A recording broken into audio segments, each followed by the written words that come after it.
So hey guys welcome back to my two videos. तो इस video में दोस्तों डिस्कस करने वाले हैं यहाँ पर एचडी इंफ्रा इंजीनियरिंग लिमिटेड को। अब इस कंपनी से रिलेटेड कुछ इंपॉर्टेंट अपडेट्स हैं जिसकी बात करेंगे इस वीडियो में। तो वीडियो काफ़ी इन्फॉर्मेटिव रहने वाला है, वीडियो को कंप्लीट वॉच करना।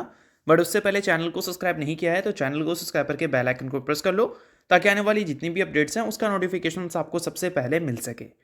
तो चलिए दोस्तों वीडियो की शुरुआत करते हैं। सबसे पहले बात करते हैं एचजी इंफ्रा से रिलेटेड कुछ इंपॉर्टेंट अपडेट्स के बारे में। सो दोस्तों भी हाल ही में ये कंपनी फोकस में है। अब फोकस में रहने का सबसे बड़ा रीज़न है कंपनी के Q3 के अर्निंग्स, जहां पर कंपनी के जो नेट प्रॉफिट है वो हमें इस बार 13% से ग्रो करते हुए नजर आए। कंपनी के मार्जिन्स में भी एक्सपेंशन हमें देखने को मिली। बट अगर हम बात करें कंपनी के रेवेन्यू की तो वहां पर एक डिप हमें देखने को मिल रहा है। तो एग्जैक्ट अगर नंबर्स को देखोगे तो इस बार कंपनी का जो प्रॉफिट है वो लगभग 13% से ग्रो किया है। और Q3 का प्रॉफिट था 115 करोड़, और इसको कंपैरिजन करें पिछले साल के Q3 से तो वहां पर कंपनी ने 102 करोड़ का प्रॉफिट दिखाया था। और इबिट्टा को दोस्तों अगर देखोगे तो इस बार 25.7% से इबिट्टा ग्रो किया है। पिछले साल 228 करोड़ का इबिट्टा था Q3 FY24 में, और 25 में कंपनी का जो इबिट्टा है वो 286 करोड़ तक जा चुका है। और बात करें अगर रेवेन्यू की तो रेवेन्यू हमें ईयर ऑन ईयर बेसिस पे 7.3% से वीक देखने को मिला।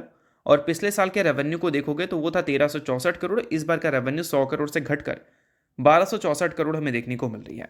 बट जब हम बात करते हैं इबिट्टा मार्जिन की तो वहाँ पर हमें ह्यूज इंप्रूवमेंट देखने को मिल रही है। पिछले साल का इबिट्टा मार्जिन था 16.7%, इस बार का बढ़कर 22.7% हमें देखने को मिल रहा है।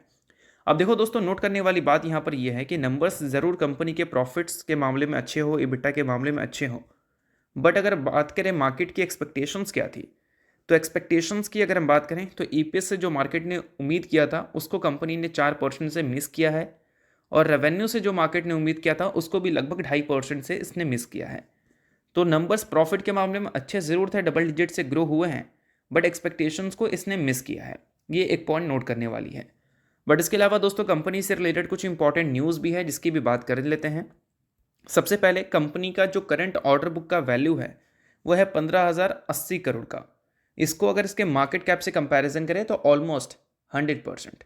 इसका मतलब मार्केट कैप से लगभग डबल कंपनी के ऑर्डर बुक है। पूरा डबल नहीं है, लाइक 90% के आसपास है। और उस ऑर्डर बुक में दोस्तों एक न्यू ऑर्डर भी आप ऐड कर सकते हैं, और वो ऑर्डर का वैल्यू है 2,195 करोड़ 68 लाख का। अब ये मिला है इस कंपनी को रेल लैंड डेवलपमेंट अथॉरिटी की तरफ से। तो बेशक जब किसी कंपनी को ऑर्डर्स मिलते हैं तो वो एक अच्छी बात रहती है उस कंपनी की ग्रोथ के लिए।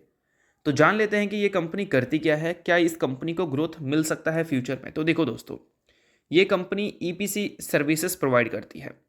अब ईपीसी सर्विसेज में बहुत सारी चीज़ें होती हैं, वो सारी डिटेल्स आपको देखने को मिलेंगी। बट ईपीसी का जो काम है वो कंपनी कंस्ट्रक्शन सेक्टर में काम करती है, like maintenance of road, bridges, flyovers and other infrastructure जो वर्क होते हैं उसमें।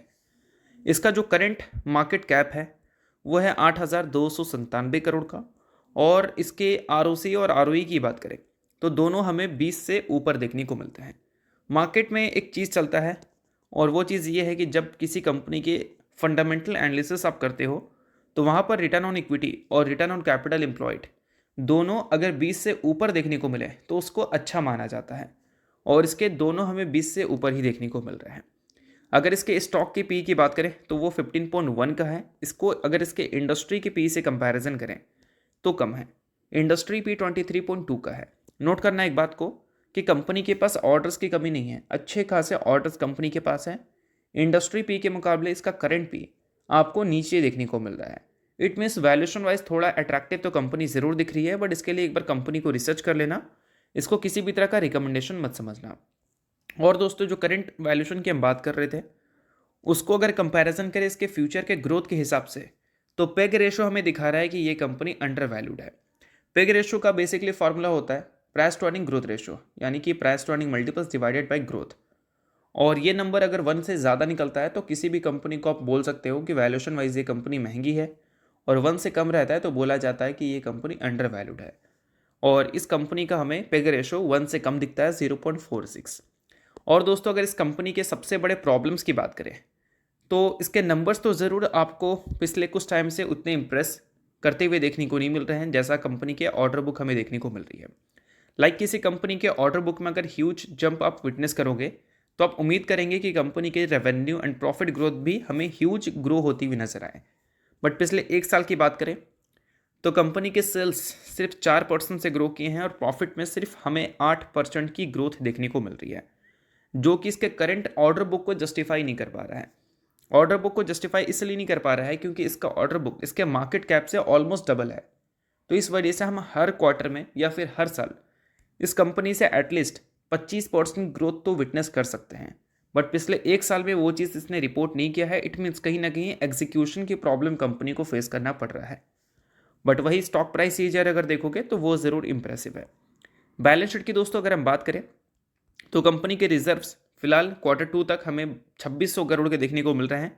अब कंस्ट्रक्शन सेक्टर में कंपनी काम करती है तो इसका मतलब है हाई कैपिटल बिजनेस है, यहाँ पर ज़्यादा पैसे की ज़रूरत है और इसके लिए कंपनी के ऊपर अच्छा खासा डेट भी है जो कि है 2447 करोड़ का, जिसमें लॉन्ग टर्म डेट करीब 1750 करोड़ का है और शॉर्ट टर्म डेट 629 करोड़ का देखने को मिलता है। और दोस्तों अगर कंपनी के कैश इक्विवेलेंट्स की बात करें तो मार्केट कैप जितना है उस हिसाब से अगर हम देखें तो कैश इक्विवेलेंट्स कंपनी के पास ठीक ठाक है। बट सबसे बड़ी अब पॉइंट है नोट करने का, और वो पॉइंट दोस्तों ये है कि कंपनी ने पिछले साल जो प्रॉफिट हमें दिखाया था वो था 539 करोड़ का।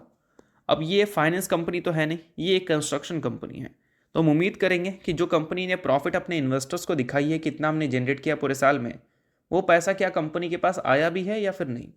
तो दोस्तों इसके लिए हम देखते हैं कंपनी के कैश फ्लो स्टेटमेंट को, जिसमें कैश फ्रॉम ऑपरेटिंग एक्टिविटी हमें दिखाता है कि ऑपरेशंस से कंपनी ने कितना कैश जनरेट किया है। और 2024 के फाइनेंशियल ईयर में ज़रूर कंपनी ने प्रॉफिट 500 करोड़ से ऊपर की दिखाई है, बट कंपनी का कैश फ्रॉम ऑपरेशन या फिर बोल सकते हैं कैश फ्रॉम ऑपरेटिंग एक्टिविटी हमें नेगेटिव नंबर दिखा रहा है। इट मीन जितना कंपनी ने कैश कैश नहीं, जितना कंपनी ने प्रॉफिट हमें शो की है उतना कंपनी ने कैश जनरेट ही नहीं किया है। तो कैश आखिर गया तो गया कहाँ। तो इन्वेंट्री में कंपनी का 61 करोड़ नेगेटिव है। वर्किंग कैपिटल आइटम्स में कंपनी का 1368 करोड़ रुपए फंसा हुआ है। वर्किंग कैपिटल चेंजेस में भी आपको 1211 करोड़ फंसते हुए देखने को मिल रहे हैं। डायरेक्ट टैक्स में भी कंपनी का 197 करोड़ फंसता हुआ दिखा है। तो इस वजह से कैश की कंपनी को कमी थोड़ी पड़ रही है और कहीं ना कहीं इसकी वजह से कंपनी के जो डेट है उसमें भी एक उछाल हमें देखने को मिली है। अब देखो दोस्तों, कोई भी कंपनी जब प्रॉफिट करती है तो प्रॉफिट अगर कंपनी के पास आएगा इसका मतलब कंपनी के पास पैसे हैं खर्च करने के लिए। अगर कंपनी को एक्सपेंशन करनी है तो वही पैसे से कंपनी एक्सपेंशन कर सकती है। बट अगर कंपनी ने प्रॉफिट दिखा दिया कि हम इतना प्रॉफिट जनरेट कर चुके हैं, बट वो प्रॉफिट गोल मोल होकर आए ही नहीं आपके पास, और अगर आपको एक्सपेंशन करनी है तो फिर आपको पैसे कहाँ से मिलेंगे, डेट लेना पड़ेगा आपको। तो बोल सकते हैं one of the biggest reason इस कंपनी के डेट में इसी वजह से जंप देखने को मिल रही है। तो जब भी इस कंपनी को आप एनालिसिस करो तो डेट एनालिसिस और कैश फ्लो एनालिसिस ज़रूर कर लेना, जिससे आपको काफ़ी क्लैरिटी मिल जाएगी कि फाइनेंशियली ये कंपनी कैसी है। प्रोमोटर्स की दोस्तों अगर हम बात करें तो वो 71.78% स्टेक्स ओन करती है, जो कि एक अच्छी बात बोल सकते हैं। Majority of stakes promoter own कर रही है। FIS की बात करें तो वो 2.5% से ऊपर के स्टेक्स लेकर बैठी है। DIS 12% के आसपास, और पब्लिक के स्टेक्स पिछले 3 क्वार्टर में लगभग हमें इंक्रीजिंग ऑर्डर फॉलो करते हुए देखने को मिल रहे हैं। तो ये पॉइंट आपको नोट करनी है। तो चलिए दोस्तों, ये सारी कुछ इंपॉर्टेंट अपडेट थी जो कि HG इंफ्रा इंजीनियरिंग से रिलेटेड हमने कवर किया। होप करता हूँ ये सारे पॉइंट्स आपको अच्छी लगे होंगे और वीडियो आपको इन्फॉर्मेटिव लगा होगा। वीडियो इन्फॉर्मेटिव लगा तो चैनल को सब्सक्राइब कर लो, वीडियो को लाइक कर दो, और मिलते हैं नेक्स्ट वीडियो में। Okay then, good bye.